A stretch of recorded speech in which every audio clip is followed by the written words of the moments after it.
الجواب على هذا واضح. وأولا يقال أن الاحتفال بالمولد النبوي يعتبر من البدع المحدثة في الدين التي حذر الشرع منها،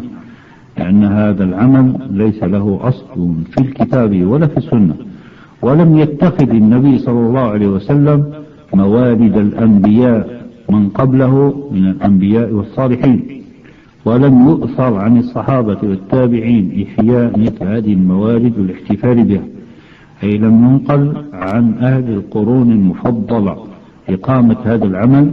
وإنما حدث ذلك في دولة بني عبيد المتسمين بالفاطميين، وأن أول من أحدثه المعز لدين الله بالقاهرة، واستمر الاحتفال إلى أن ألغاه أبو القاسم أمير الجيوش ابن بدر الجمالي وزير الخليفة المستعلي بالله. ومعنى ذلك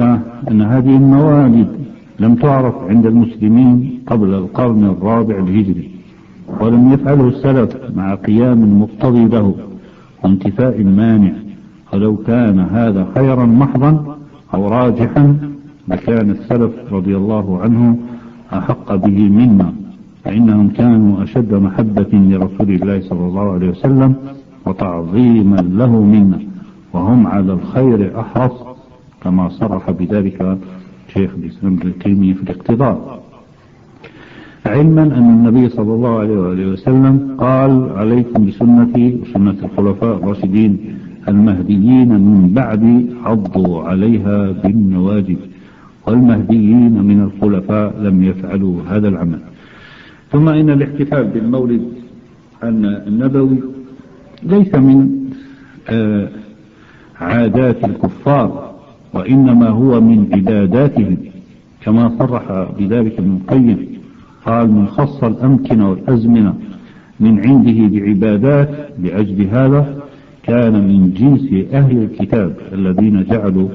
زمان أحوال المسيح مواسم وعبادات، كيوم الميلاد ويوم التعميد وغير ذلك من أحواله. وإذا سلمنا جدلا أنه من عاداتهم، فقد نهينا عن تشبه بهذا الكتاب وتقليدهم سواء في أعيادهم أو في غيرها. ومعلوم أن المشابهة إذا كانت في أمور دنيوية تورث المحبة والموالاة، فكيف بالمشابهة في أمور دينية؟ فإن إفضاءها إلى نوع من الموالاة أشد وأكثر، والمحبة والموالاة لا لأهل الكفر هنا في الإيمان، كما قرر ذلك شيخ الإسلام ابن تيمية.